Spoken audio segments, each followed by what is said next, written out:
Welcome to today's discussion on forms and web pages. We have already seen some of the topics related to forms in our earlier discussions. About web pages also we had enough of discussion. So, what you would have found is that in many web pages you will find forms. Nowadays anything online application or even online reservation, online ticket booking, whenever you go, you will be automatically routed to a form wherein you need to fill up your details and then you will be pressing on the submit button at the end. Or sometimes in case you think that you did not enter the valid data, you will be again clicking on the reset and the data in the form will disappear or vanish, and again you will be fill those fields with the appropriate data. So, forms plays a very major role in the website development. You will see very small forms, you will also see very long forms. It all depends on the need as well as the visualization of the website by the person who developed its website based on the user inputs.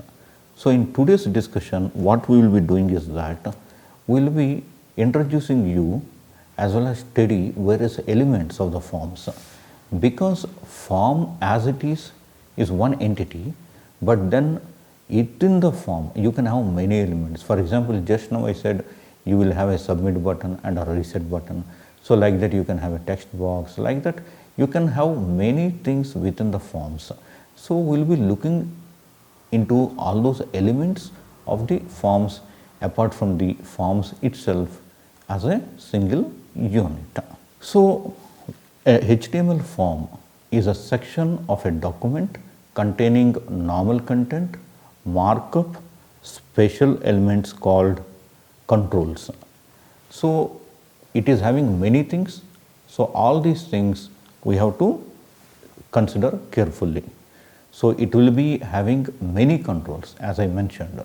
So, some of the controls are checkboxes, radio buttons, menus and many things, as well as labels on these controls.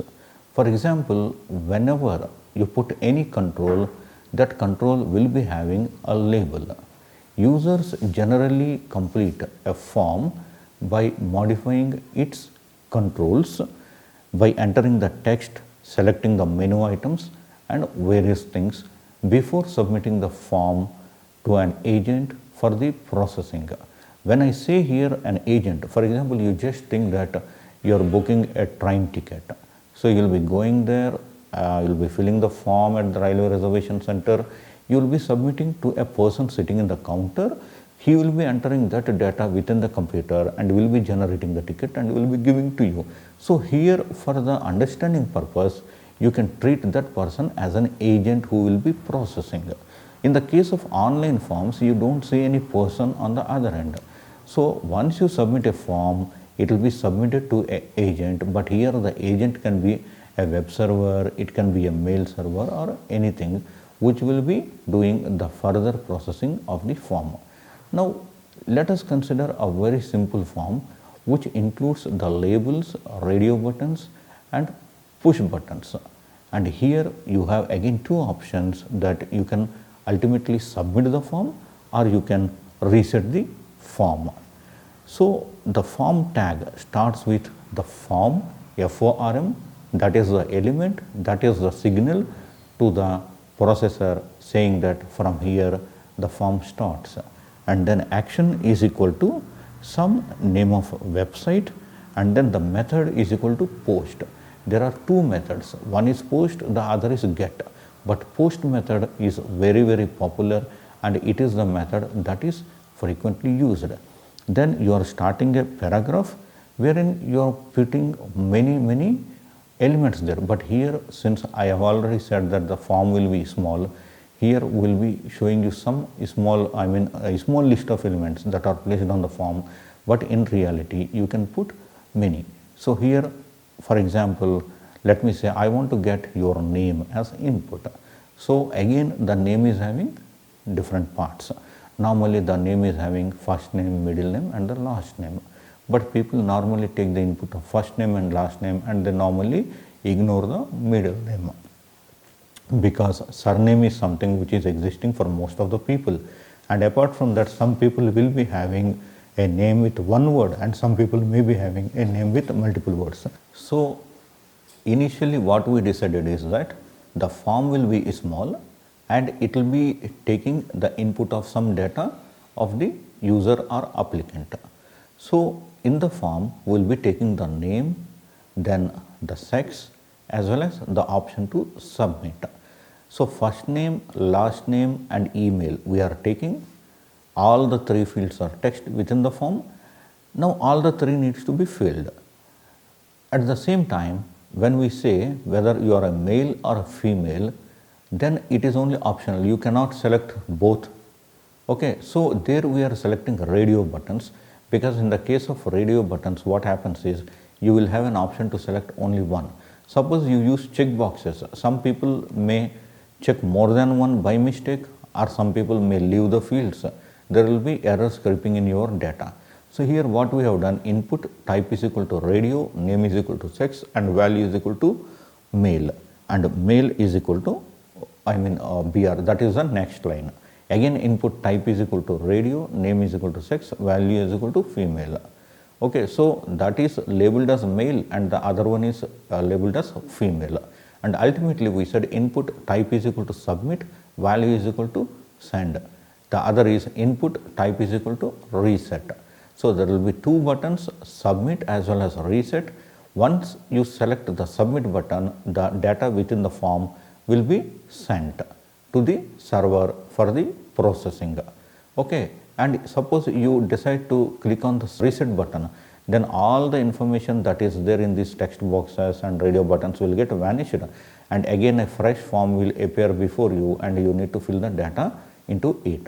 So these are the two features of every form, that it will be having two options. One is you submit the data, the other is you should not submit the data.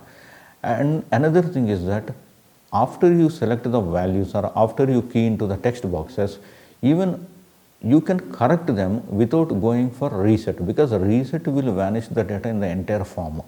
But suppose you find that you haven't written your last name correctly, that is there is a spelling error or something like that, what you can do is you can correct it directly on the form before submitting. Once you submitted, the data will be transmitted to the server side for the processing. So submit and reset. Submit will lead to sending the information in the form.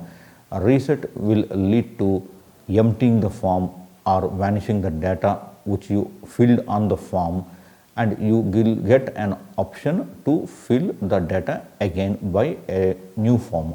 So a new form will get loaded once you click on the reset button. So let us see the another control. For example, users interact with forms through named controls. Okay, a control name is given by its name attribute. The scope of a name attribute for a control within a form element is the form element itself. So each control, basically what it will have is that it will have a value, it will have a label, and sometimes you will also have an option to put some initial values within those fields, so that there is no need for you to adhere to that initial information in case you think that the information needs to be changed. Okay, so this is one feature of the forms fields that you have.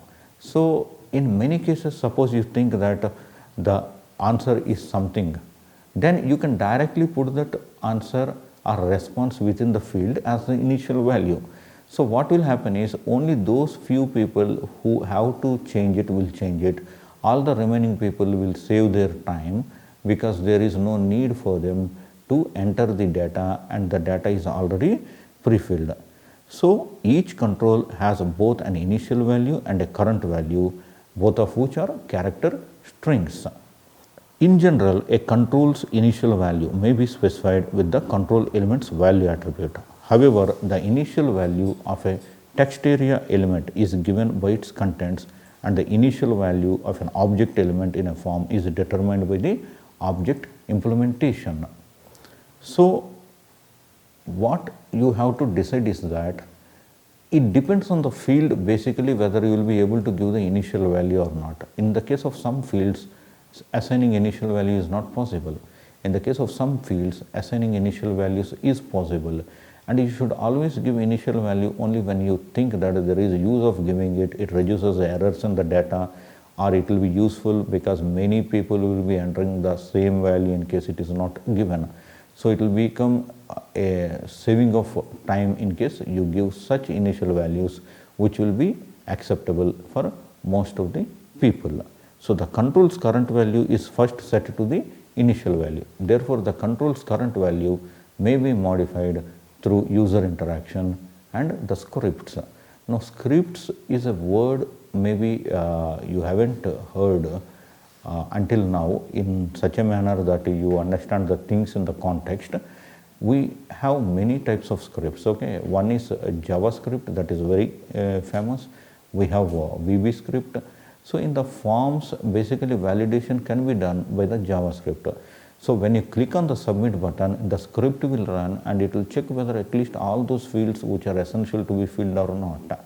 Sometimes the scripts will also check if there are any errors in the field information. In case there is any error, it will be pointing it to you. For example, let me say that a roll number is having alphabets, which is not possible in some cases.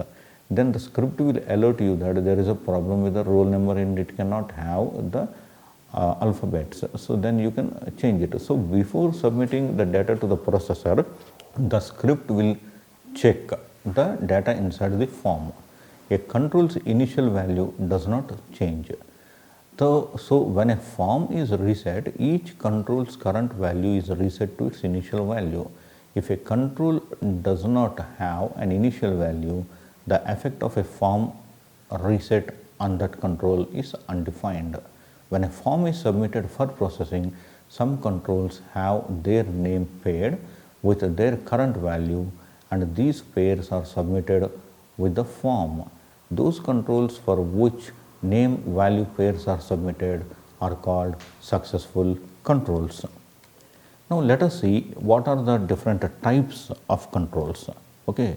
For example, buttons are one control types, checkboxes are another control types, and there are others also.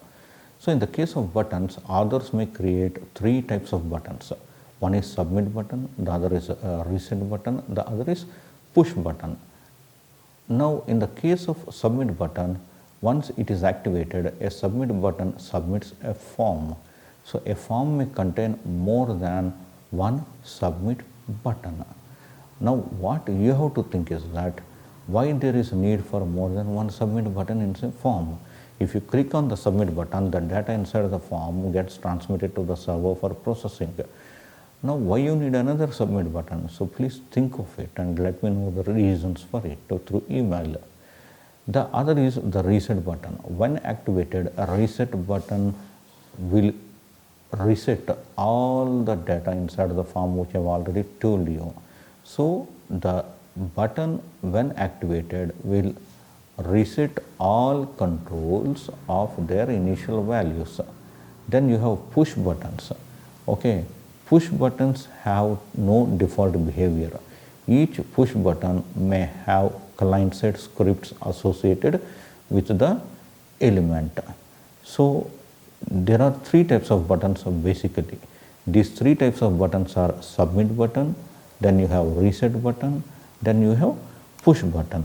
Now push button is something which you have not heard till now during our discussion, but basically these are the buttons with which the client-side scripts are associated and the elements event attributes are present. When an event occurs, that is the user presses the button and releases it, or he does any action, let me say suppose he releases it or he presses the button, then what happens is the associated script is triggered. For example, in some databases such as Oracle, you have triggers. The names are triggers. Basically, they are the scripts that trigger some action only when you click on that particular button. But in the case of triggers, the issue is different. I am not going to discuss here.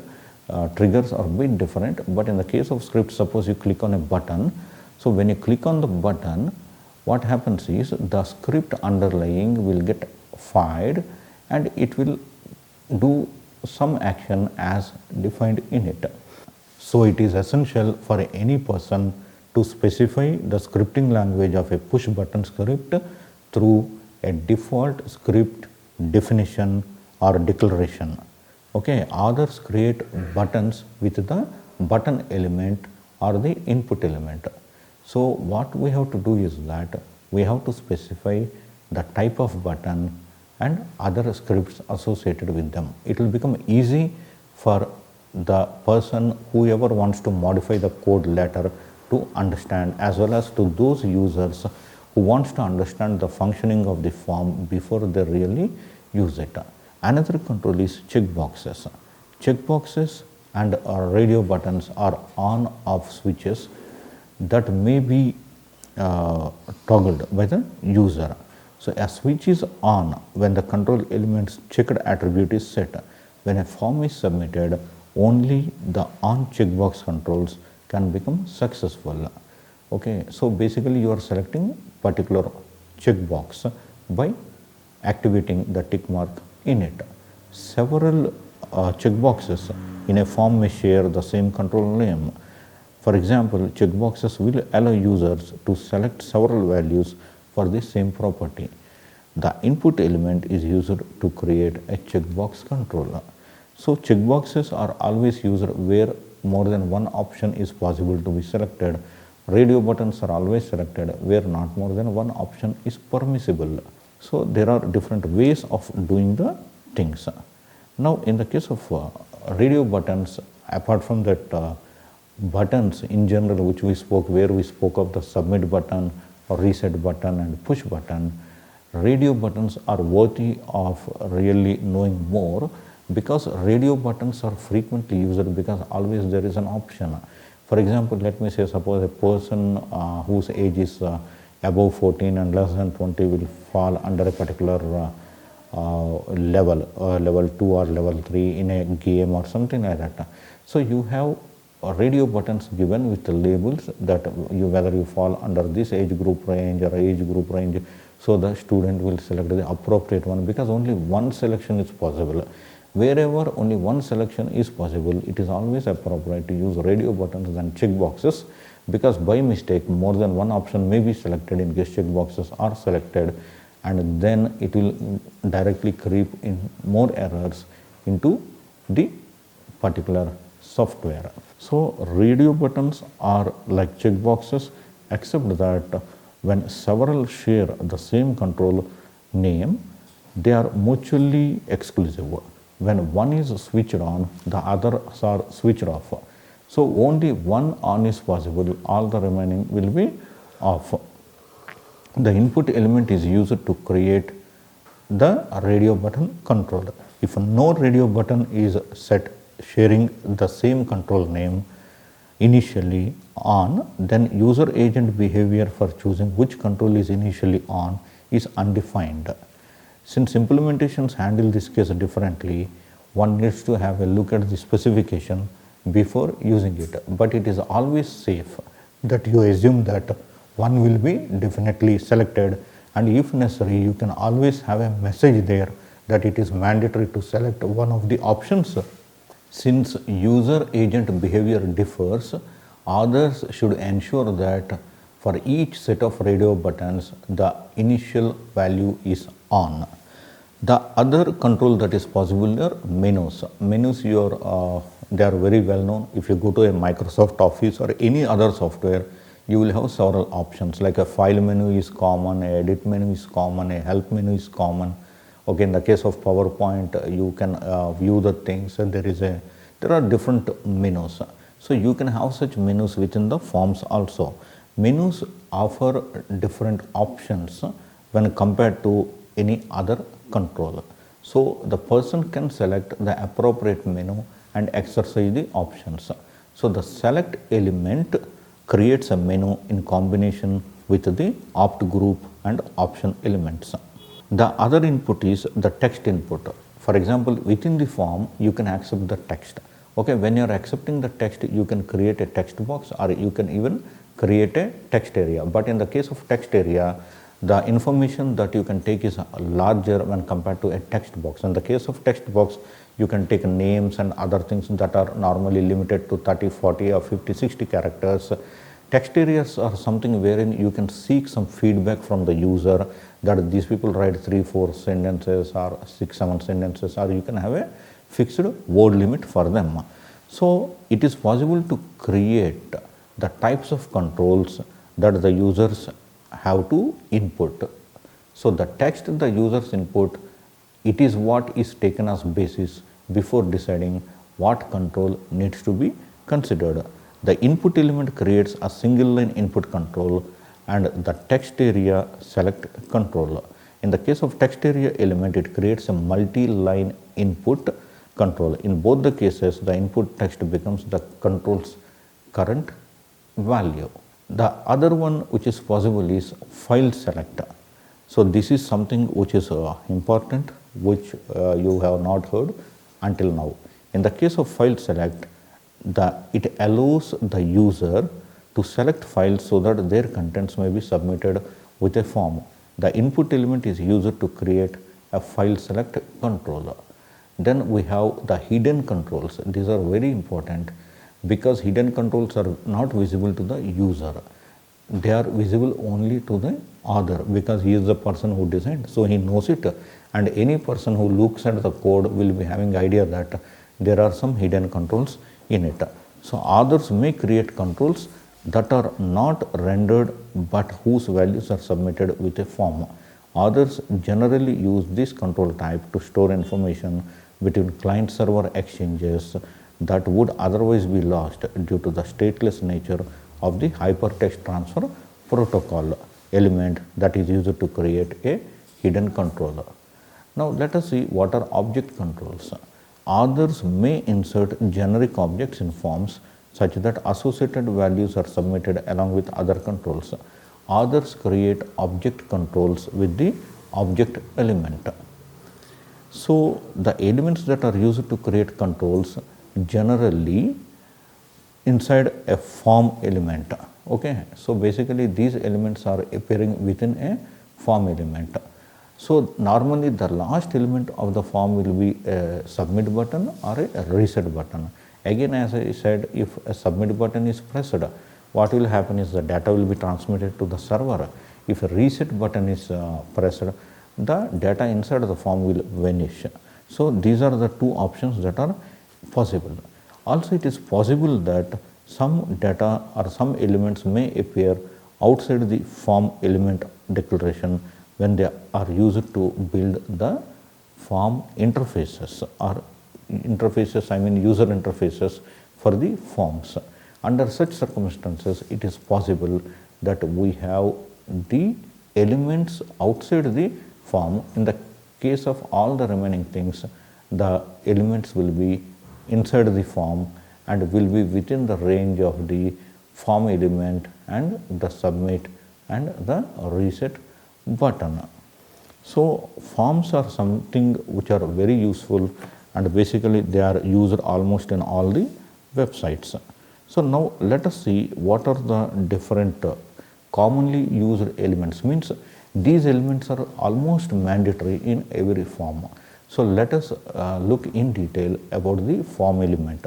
In the form element, you have the method, you have the action, you have the encoding type, you have the accept, then you have the name, you have the on submit, you have the on reset, and all these are some actions triggering controls. For example, on reset means what will happen when you press the reset button, and on submit will get triggered whenever you click on the submit button. So like that there are many things. For example, encoding type. So the list of MIME types for the file uploading are used. So in this way, for example, in the case of methods, I have already told you about get and post methods. So which method will be used to submit the form? So all these things will be coming into the form element. Now let us go through some of these attributes in detail. For example, in the case of action, the server side form handler is what will take care of the action. For example, once you click the submit button, the action is that the data is transmitted to a server and the server will do the processing. So ultimately it is the server which is taking the action. So in the case of action attribute, what happens is that it specifies a form processing agent. User agent behavior for a value other than a HTTP URI is also used. Okay. Now this particular user defined URI will be undefined. Then you have the get method.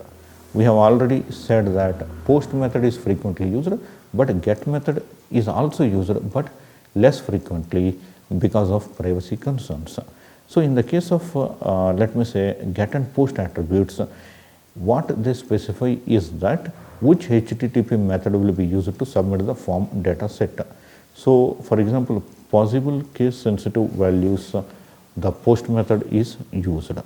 Okay, so possible case sensitive values are get, that is the default, and the post is one that will be specified.